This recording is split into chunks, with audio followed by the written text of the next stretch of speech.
오늘 말씀은 의인이 넘어지지 않는 이유에 대해서 같이 말씀을 나누어 보겠습니다. 잠언에서 가르쳐주는 의인의 삶이란 지식과 지혜와 명철이 필요함을 강조하고 있습니다.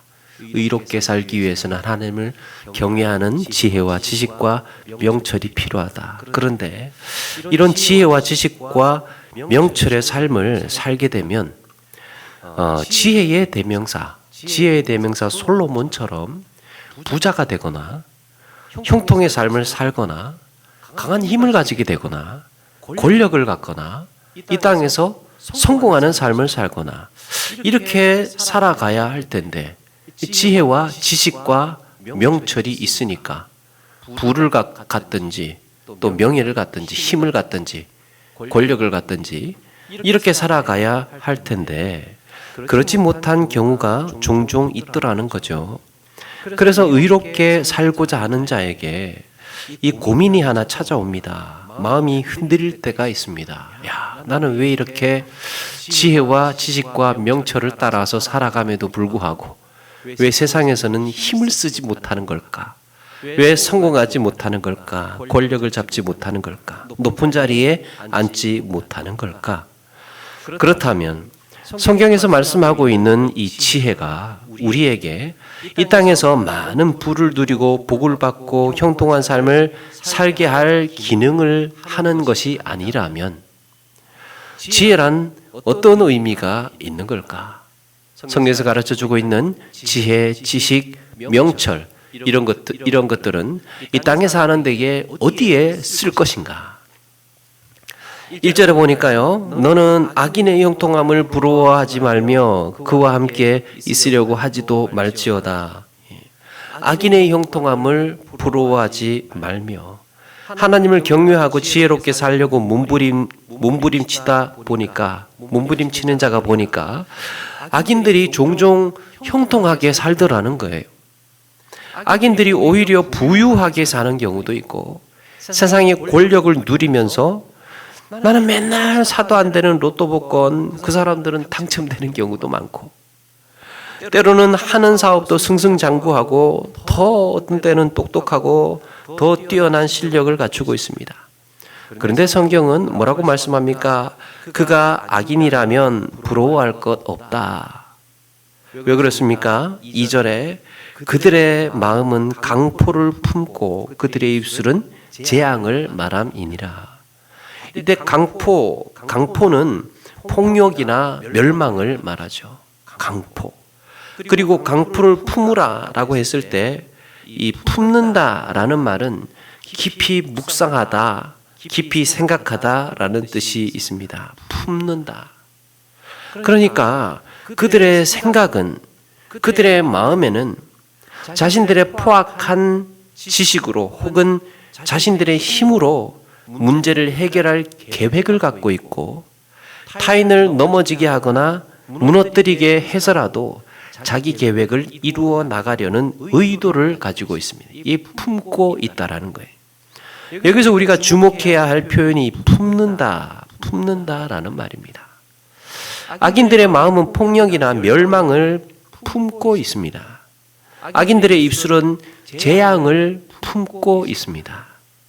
아직 드러나지는 않았죠. 이 품고 있다라는 것은 아직 내색하지 않고 표현되지 않고 드러나지 않았습니다. 그런데 이렇게 드러나지는 않았으나 아직 내 입술로 말하지는 않았으나 언제든지 드러날 수 있고 언제든지 말할 수 있는 폭력이나 재앙을 입에 머금고 있는 겁니다. 그런데 이상하지 않습니까? 악인은 악한 의도를 그렇게 머금고 품었는데 악인들의 결과는 형통이고 의인들의 이 의로운 마음으로 살고 싶은데 결과는 악인의 형통을 부러워해야 할 처지에 놓여 있으니 말이죠. 우리의 상식대로라면 우리의 상식은 어떻습니까? 악인이 망하게 되고 의인이 형통해야 할 텐데 오히려 의인의 삶은 별 볼 일 없고 악인들의 삶이 더 잘 풀리고 있는 것으로 보입니다.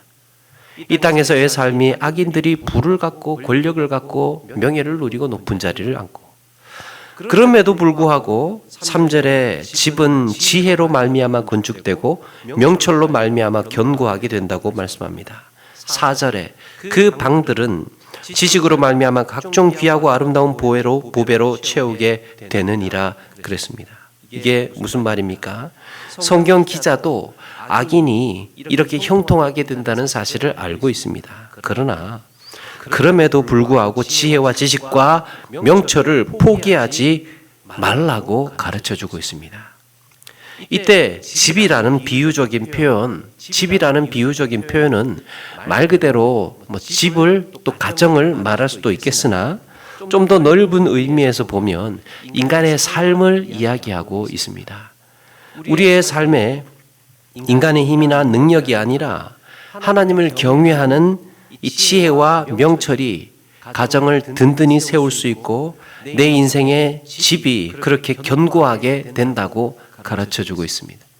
그러니까 악인들이 잘 되고 형통한다 하더라도 너희는 부러워하지 말고 그럼에도 불구하고 인생의 집을 지혜와 지식과 명철로 세워가라. 이유가 무엇입니까? 하나님은 지혜로 땅을 세우셨고 명철로 하늘을 굳게 펴셨기 때문입니다. 하나님은 지혜와 명철로 그것으로 세상을 다스리고 창조하셨습니다. 그래서 성경에서 말씀하는 지혜와 지식과 명철은 단순히 삶의 스킬을 가르쳐 주는 것이 아닙니다. 돈 버는 방법을 가르쳐 주는 것이 아니고 사람들 위해 군림하기 위해서 어떻게 해야 할 것인지를 가르쳐 주시는 것이라기보다는 창조의 섭리와 질서 그리고 약속의 말씀에 관한 것입니다. 성경에서 가르쳐주는 지혜를 따라가면 부자 될 수 있어.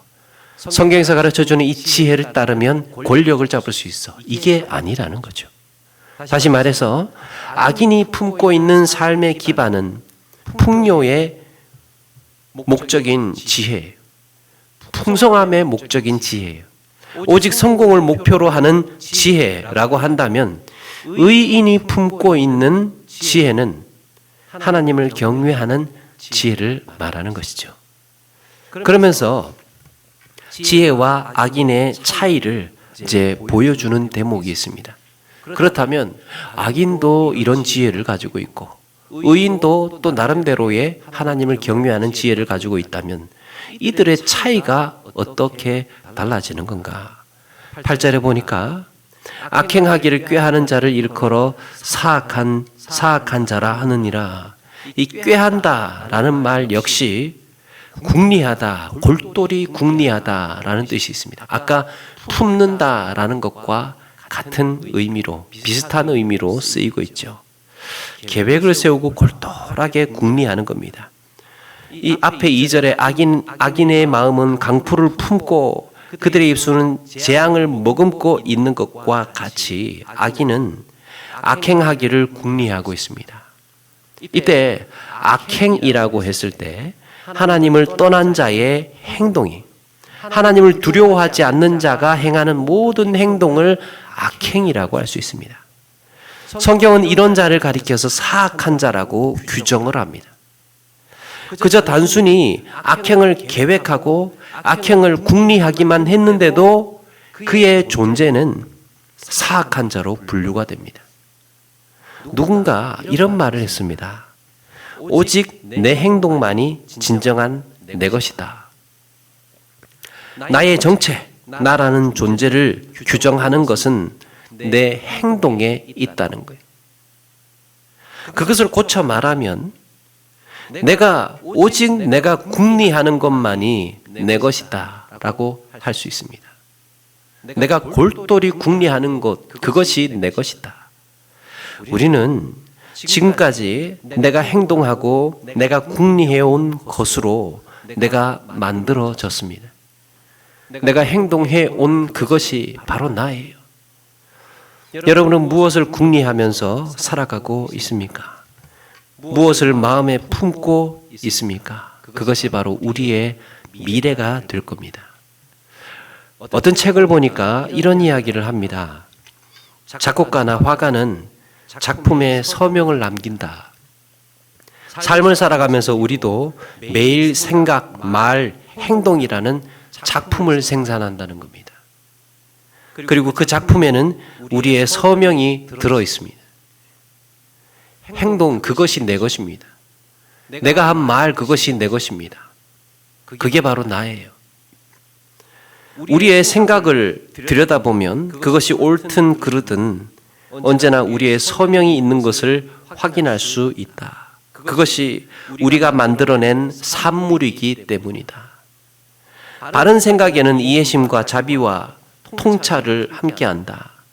일상생활에서 우리는 바르게 생각하고 항상 주의를 기울여야 한다. 삶의 매 순간마다 우리에게 바른 생각이라 불리는 긍정 에너지를 생산할 기회가 있다. 그렇게 생겨난 생각이나 말, 행동, 그것이 우리의 미래다. 내가 생각하고, 내가 말하고, 내가 행동해낸 그것이 바로 나라는 겁니다. 그리고 그것이 또 우리의 미래라고 이야기를 합니다. 사랑하는 여러분, 악인도 지혜를 사용합니다. 그러나 악인의 지혜는 어떻게 하면 빨리, 어떻게 하면 쉽고 효과적으로 이루어낼까 하는 데에 집중해 있습니다.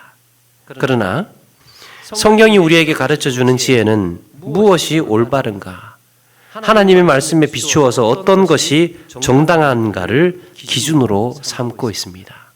그러니까 삶의 스킬과는 관련이 조금 먼 것이라고 할 수 있죠. 그리고 이런 의인과 악인의 최종 결과가 어떻게 되는지 7절에서 암시해 주고 있는데요. 지혜는 너무 높아서 미련한 자가 미치지 못할 것이므로 그는 성문에서 입을 열지 못하느니라. 미련한 자는 그래도 이런 지혜에 미치지 못할 것이고 나중에 성문에서도 입을 열지 못할 것이라고 말씀합니다.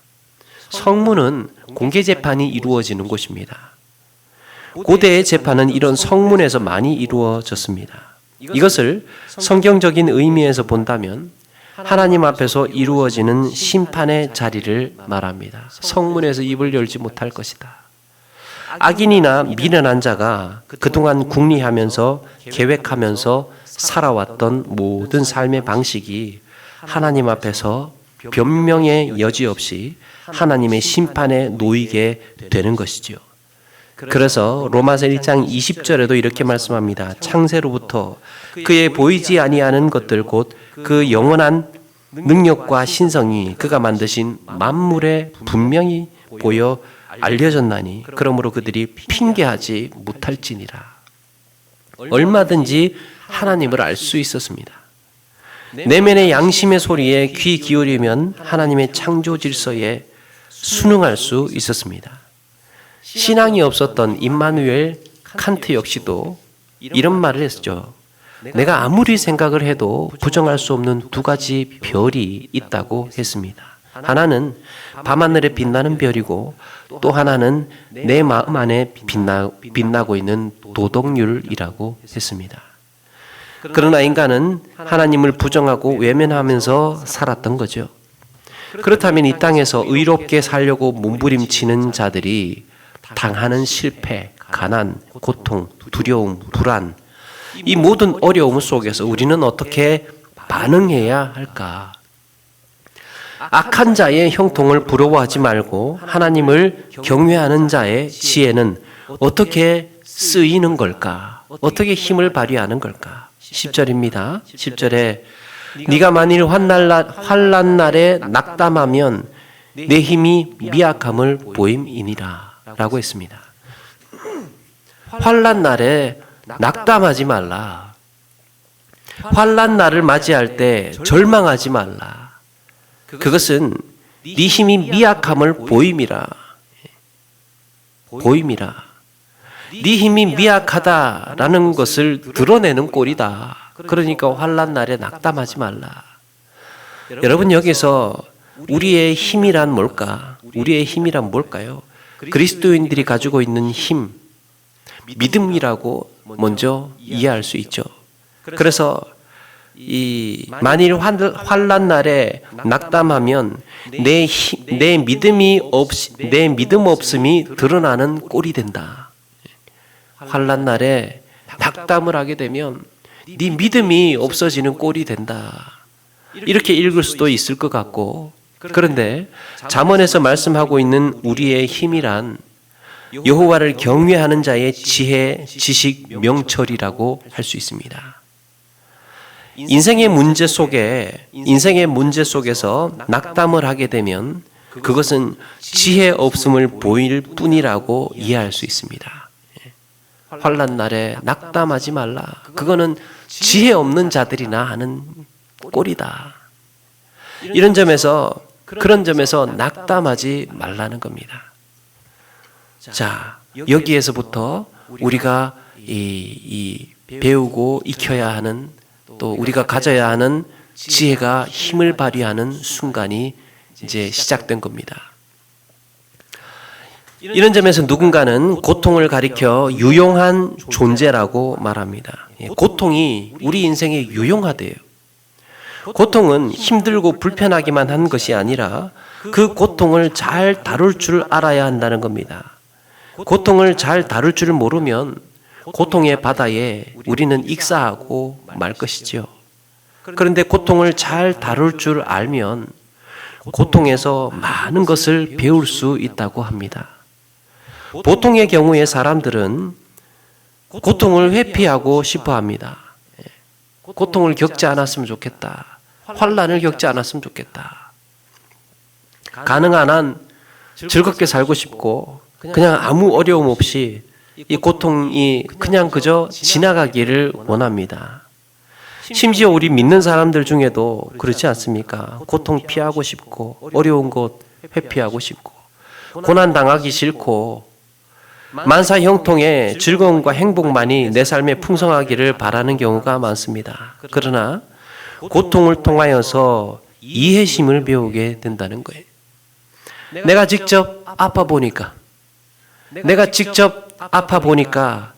그 고통당하는 사람을 알더라는 거죠. 내가 고통을 당해보니까 이해가 되더라는 겁니다. 그렇게 이해하게 되면 사랑할 수 있습니다. 상대방을 이해할 수 있는 사람이 사랑할 수 있는 사람이죠. 그러므로 우리는 고통을 부드럽게 감싸 안고 고통에서 배워야 합니다. 여기서 이제 지혜가 힘을 발휘하는 거죠. 여러분, 우리는 두려움 속에서 용기를 배웁니다. 용기는 두려움 때문에 더욱 견실하게 열매를 맺고 무르익어 갑니다. 용기란 두려움이 있어야 빛을 발하게 되는 거죠. 우리가 이 땅에 살면서 용기를 익히기 위해서는 두려움의 상황에, 불안의 상황에 놓여져야 합니다. 고난의 때에 우리는 인내를 배웁니다. 고난은요, 인내라는 정금을 단련시키고 더욱 빛나게 해줍니다. 이 땅에 살아가면서 인내를 익히기 위해서는 우리는 고난이라는 현실에 마주쳐야 한다는 거죠. 마찬가지로 오늘 말씀에 환난 날에 필요한 것은 낙담이 아니라 소망입니다. 소망. 환난이 있어야 소망이 더욱 힘을 발휘하고 값어치가 있는 거예요. 아무런 문제 없이 그냥 탄탄대로에 승승장구에 모든 것이 잘 풀릴 때 소망이 무슨 필요가 있겠습니까? 힘드니까 소망을 붙들 수 있는 것이고 환난이 일어났으니까 소망이 더욱더 빛을 발하고 값어치가 있는 것이죠. 우리 인생에 이런 두려움과 환난과 고난과 어려움이 없었다면 용기는 어디서 배울 것이며 인내는 어디서 배울 것이며 우리의 인생 가운데 소망은 어디서 힘을 가질 수 있을까? 이런 환난 속에서 소망은 우리를 더욱더 의연하게 할 겁니다. 우리 주님은 십자가의 고난으로 우리에 대한 사랑을 더욱 분명하게 하셨습니다. 우리를 향한 희생을 통하여서 우리는 더욱 더욱 가슴을 열고 주님의 그 사랑을 받아들일 수 있는 것이죠. 십자가의 고난 가운데에 주님의 사랑이 더욱더 빛났던 것입니다. 우리가 배우고 가져야 하는 지혜와 지식과 명철은 바로 이렇게 쓰여지는 것입니다. 아무런 고통과 어려움과 두려움 없이 그냥 승승장구해서 지나가는 것이 아니라 우리에게 당하는 이 모든 어려움과 환난과 인생의 문제 속에서 귀하고 값진 보석과도 같은 인내를 배웠고 소망을 배웠고 용기를 배웠고 사랑을 깨달았던 것입니다. 그러므로 가난 속에서도 우리는 배워야 하고 두려움 속에서도 배워야 하고 고난이나 환난 속에서도 배워야 합니다. 지혜로운 자의 인생에 다가오는 수많은 어려움과 문제 속에서 이 지혜로운 자는 이렇게 인생에서 다가오는 수많은 어려움과 문제 속에서 배우는 자들이에요. 지혜로운 자는 이런 모든 어려운 상황 속에서 깨닫는 자들입니다. 다 끝났다. 가능성이 없다. 이 문제를 내가 어떻게 해결을 해? 이 고난을 내가 어떻게 이겨내? 어떻게 이걸 내가 헤쳐나갈 수 있어? 이렇게 낙담을 하고 포기하고 주어진 형편 속에서 그렇게 휩쓸려 갈 것이 아니라 그 모든 순간이 용기를 훈련하고 인내를 단련하고 소망을 더욱더 견고하게 만드는 그런 기회라는 생각으로 나아가야 할 줄로 믿습니다. 우리 인생의 지혜는 바로 그렇게 필요한 것입니다. 어떤 목사님의 설교를 듣다가 참 공감이 가는 말씀을 하신 걸 들은 적이 있습니다. 마태복음 5장에 이 팔복의 말씀을 하시면서 거기에 이 복 있는 사람이 등장을 하죠. 심령이 가난한 자, 애통하는 자, 온유한 자, 긍휼히 여기는 자, 마음이 청결한 자, 화평한 자 등등이 소개가 되는데 그분이 하시는 말씀의 요지는 이런 것들과 복을 구분하지 말라는 거예요. 이런 것과 복을 구분하지 말라. 그러니까 다시 말하면 온유하게 살면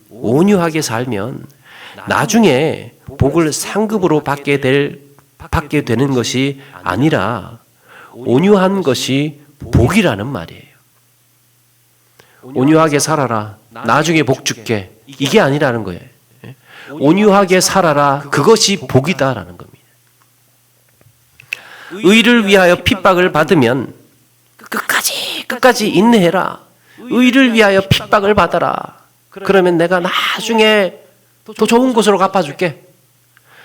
위로해줄게. 나중에 내가 보듬어줄게. 나중에 상을 줄게. 이렇게 그날을 기다리면서 오늘을 참고 인내하며 견디는 것이 아니라는 겁니다. 의를 위하여 핍박을 받는 그 순간순간이 너에게 복이다. 애통할 줄 아는 자가 복이 있는 것이고 온유한 자가 복이고 긍휼한 자가 긍휼히 여기는 그 자체가 바로 복이라는 겁니다. 그러면서 이렇게 말씀합니다. 천국이 그들의 것임이요. 천국이 그들의 것임이요. 지금 현재 바로 그런 자들이 누굽니까? 애통하고 심령이 가난하고 온유하고 긍휼히 여기는 자, 마음이 청결한 자, 의를 위하여 핍박을 받는 자, 바로 그런 자들이 천국을 사는 자들이라고 말씀하고 있습니다. 그런 자들이 천국을 지금 살고 있다는 거예요. 마찬가지로 우리에게 당하는 두려움, 불안, 고난, 고통, 환난 이 모든 것을 지혜롭게 다룰 줄 아는 자가 복 있는 사람이고 천국을 사는 자들인 줄로 믿습니다. 성경에서 가르쳐주고 있는 바로 지혜가 그렇게 쓰이는 겁니다. 환난이 왔을 때 고통이나 불안이나 두려움 이런 것들이 우리 인생에 사라지고 떠나가고 비켜가고 없는 것이 아니고 정작 다가왔을 때 우리가 그것을 지혜롭게 다룰 줄 아는 것. 그것이 우리에게 필요한 것이고 복 있는 사람이고 천국을 사는 자들이라고 성경에서 가르쳐주고 있습니다. 제가 오래전에 뽀뽀뽀인지 TV 유치원 하나 둘 셋인지 기억이 확실치는 않지만 얼마 전에 제가 아내한테 물어봤습니다. 아직도 뽀뽀뽀 하느냐고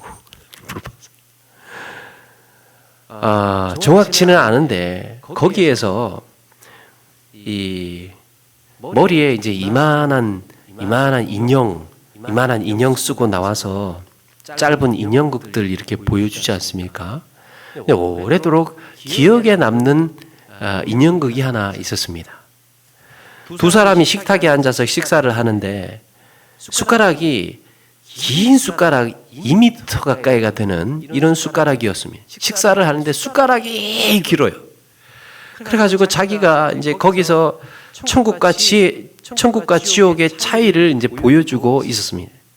한쪽에서는 긴 그 자기 숟가락을 들고는 그걸 이제 긴 숟가락을 들고 이제 자기가 떠먹으려고 하니까 이게 얼마나 길어요. 이렇게 해가지고 이렇게 하니까 이게 입에 들어가지가 않는 거예요. 숟가락이 너무 길어서 먹을 수가 없었습니다.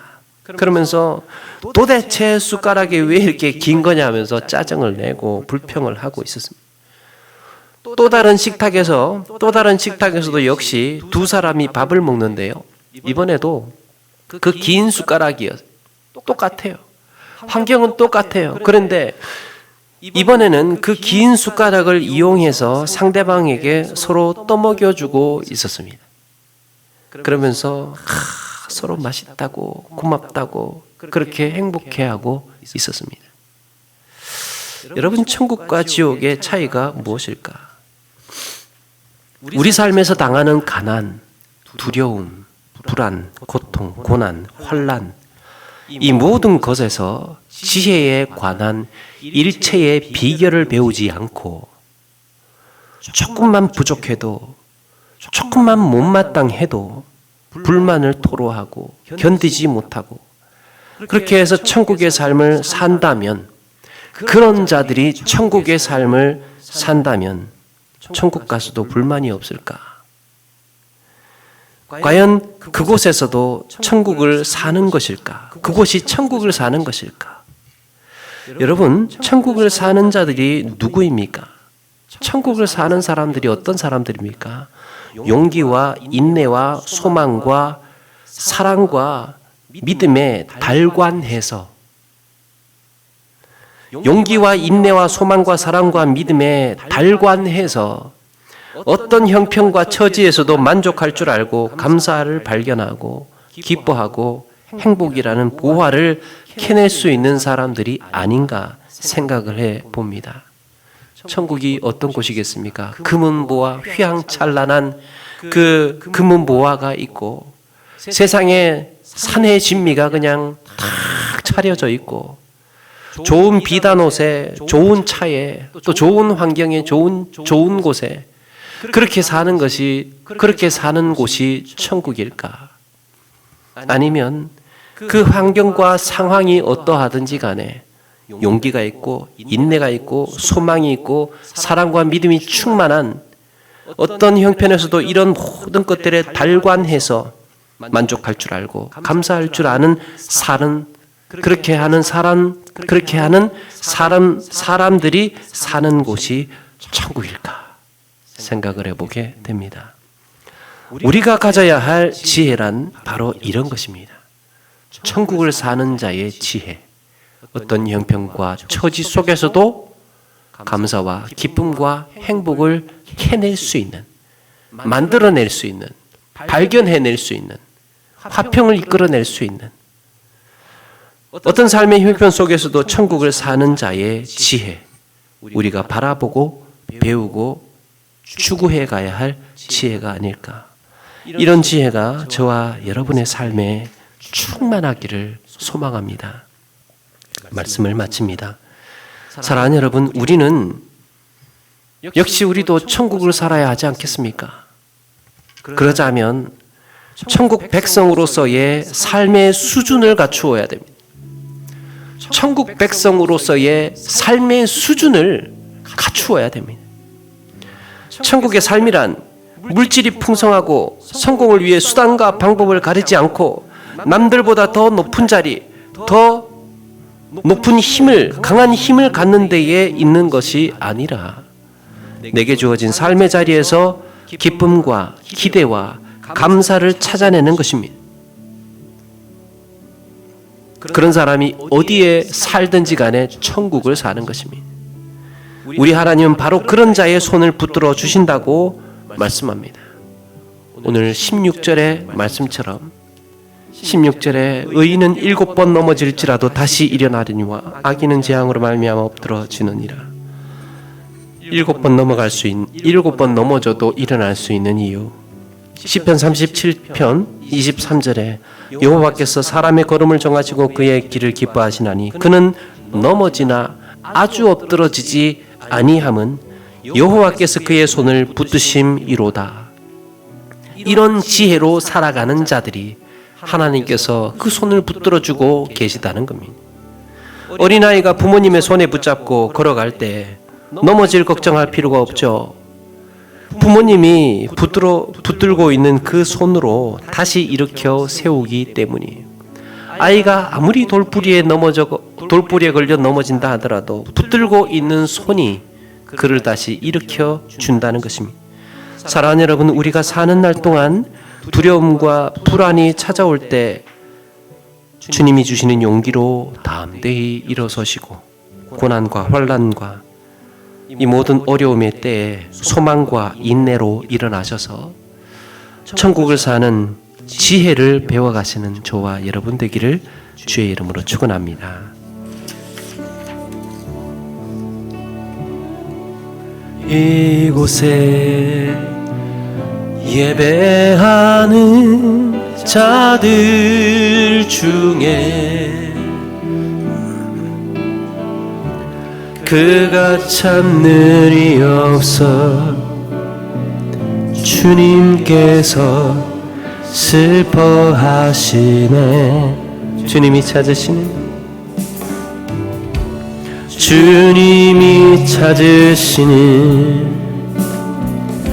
그 한 사람 그 예배자 내가 그 사람 되기 간절히 주께 예배하네. 주 은혜로 이곳에 서 있네. 주 임재에 엎드려 절하네. 그 어느 것도 난 필요 없네. 주님만 경배해. 이곳에 서 있네. 주 임재에 엎드려 절하네. 그 어느 것도 난 필요 없네. 주님